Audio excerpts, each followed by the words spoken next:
A paz do Senhor a todos.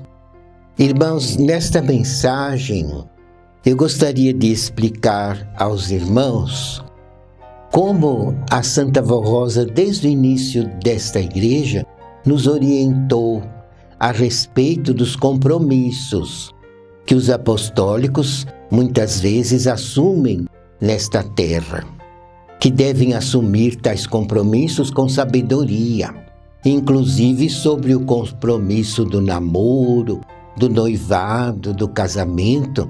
Eu gostaria de ensiná-los como a direção da igreja nos ensinava desde o princípio desta obra. Primeiro se conhecem o moço com a moça, depois passam a namorar. O namoro, irmãos, não é para ser escandaloso, não é para adiantarem os fatos.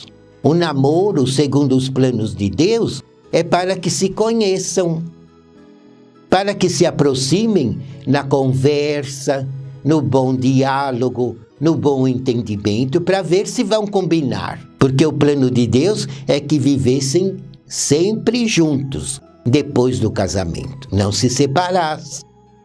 Era esse o plano de Deus. Então existe o namoro.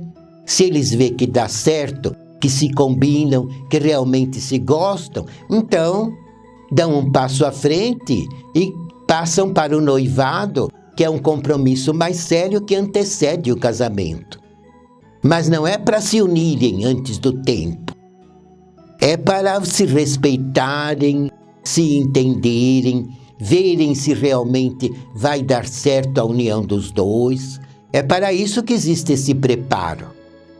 E depois, se forem disciplinados no namoro e no noivado, quando marcam o casamento e se dirigem ao nosso templo, a cerimônia é ungida. Deus unge os noivos e os abençoa com o sacramento, com a bênção nupcial, dando a eles virtudes, sabedoria e poderes para saberem ajudar o outro, para saberem muitas vezes ter paciência com o outro, porque às vezes o noivo foi criado numa família, a noiva na outra, mesmo sendo ambas famílias apostólicas, mas cada um tem seus hábitos, tem seus costumes, que não são pecaminosos, mas são peculiares de cada um.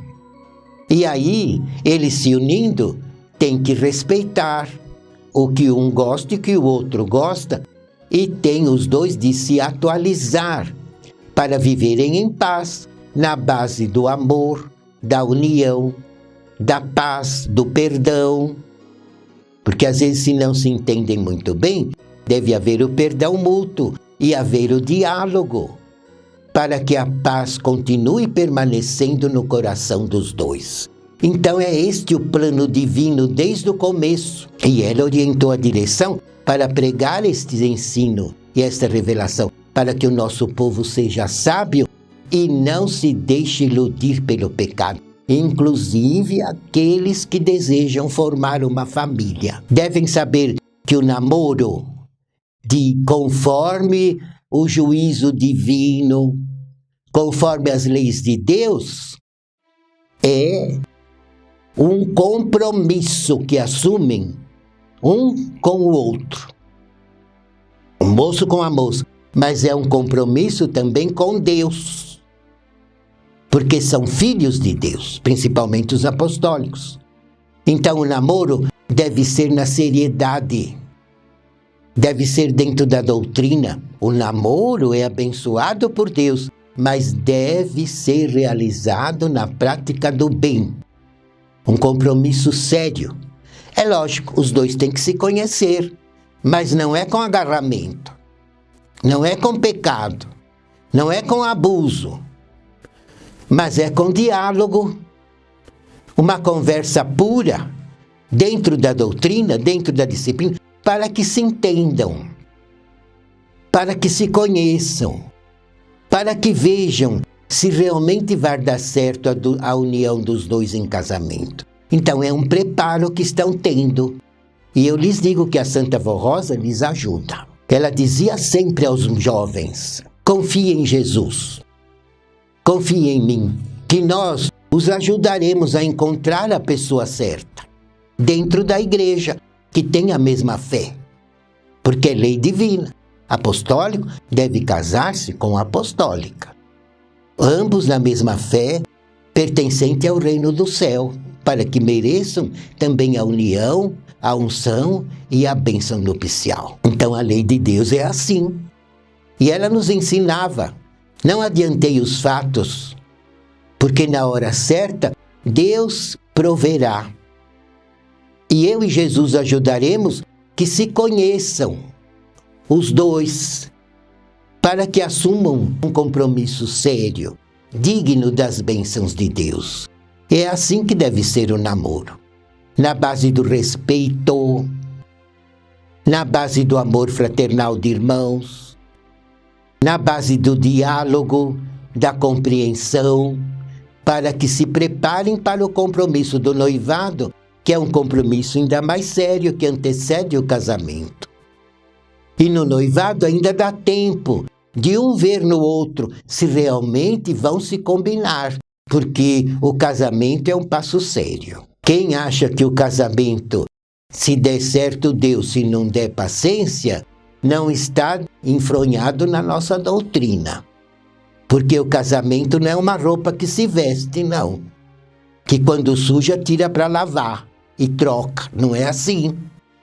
O casamento é uma responsabilidade. Ambos prometem a Deus de viverem juntos, de se tolerarem, de se ajudarem, de um cooperar com o outro, de muitas vezes um perdoar ao outro de alguma falha.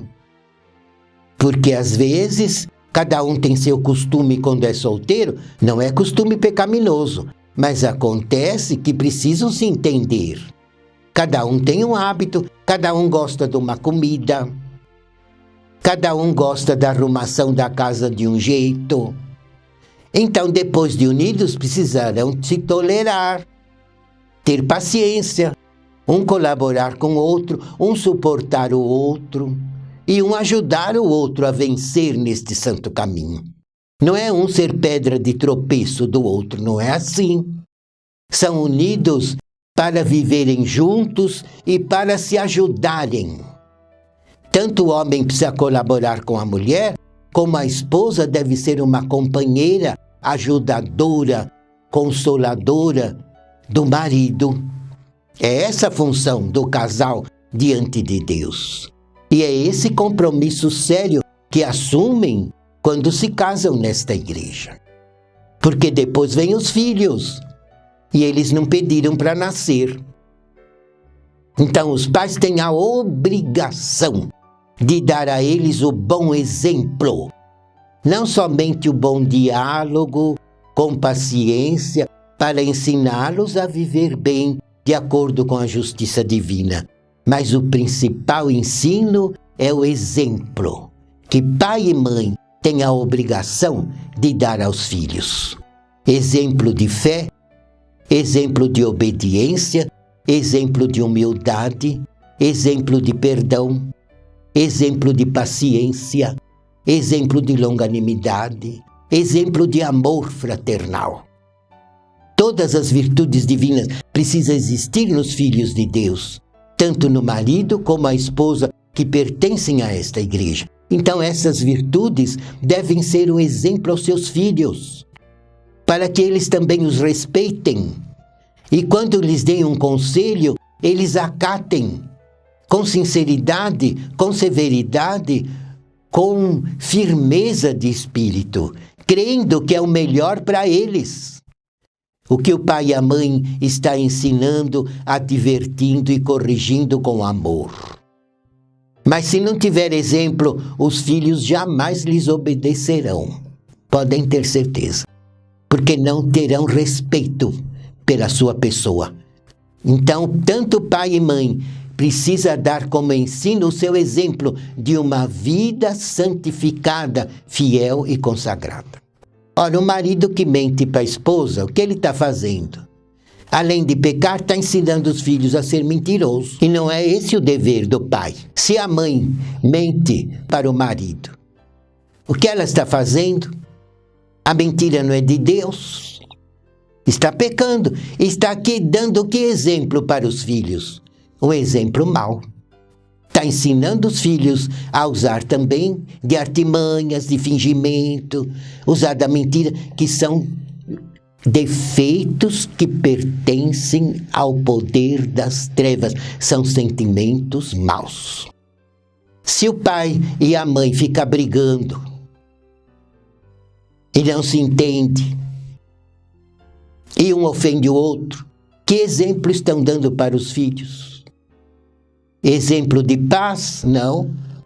Exemplo de bem? Não. Estão dando exemplo de briga, que é uma coisa que no céu nunca existiu. Não é de Deus a briga. Que pertence a Deus é o bom diálogo, é o bom entendimento, é a humildade, é o amor fraternal, é o respeito e a misericórdia.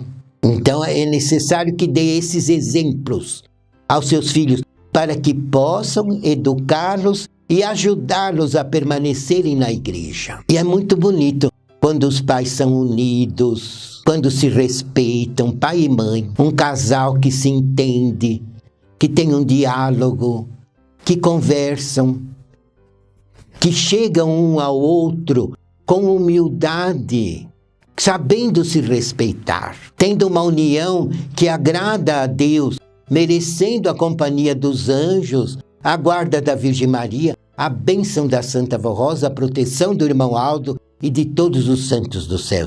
A Santa Vó Rosa visita uma casa que merece a sua bênção, pessoalmente, em espírito.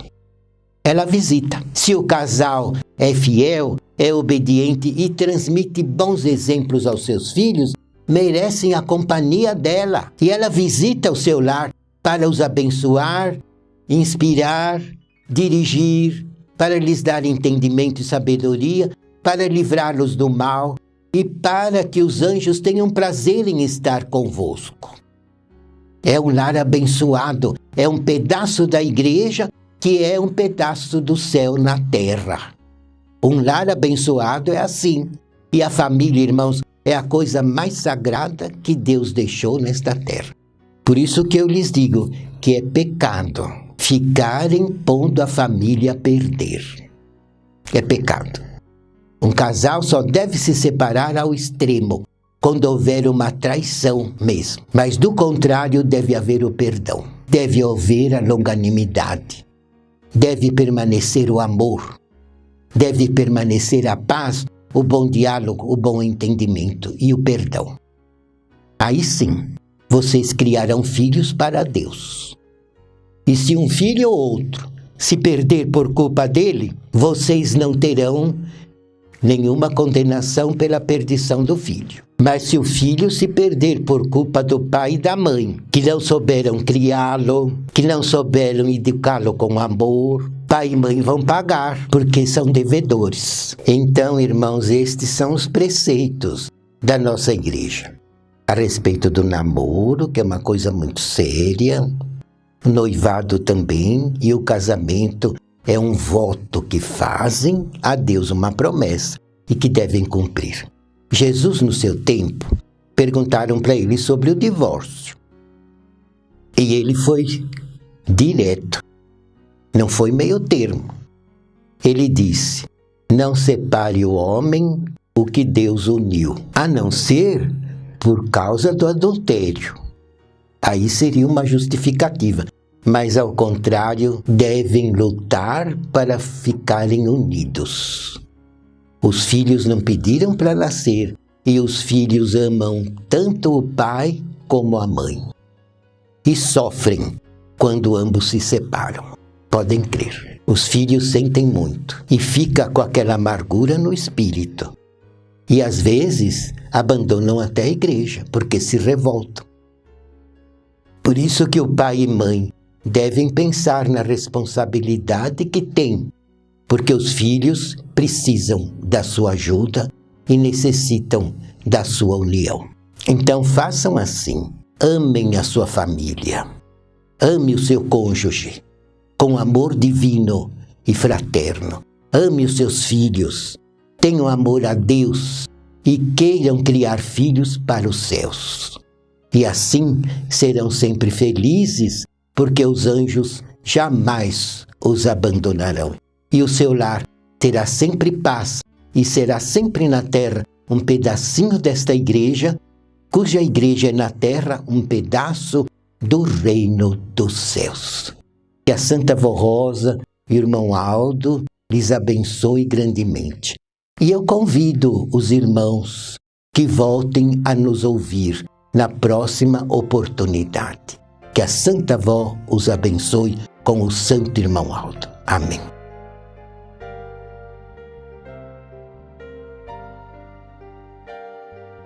Prezados irmãos e ouvintes que estão nos acompanhando, na próxima semana, neste mesmo horário, daremos continuidade à divulgação da nossa fé, da nossa doutrina, explicando como que Jesus usou a Santa Vó Rosa para formar esta igreja e como o profeta Santo Irmão Aldo continuou nos dirigindo e nos preparando para os céus nesta igreja profética, neste santo caminho.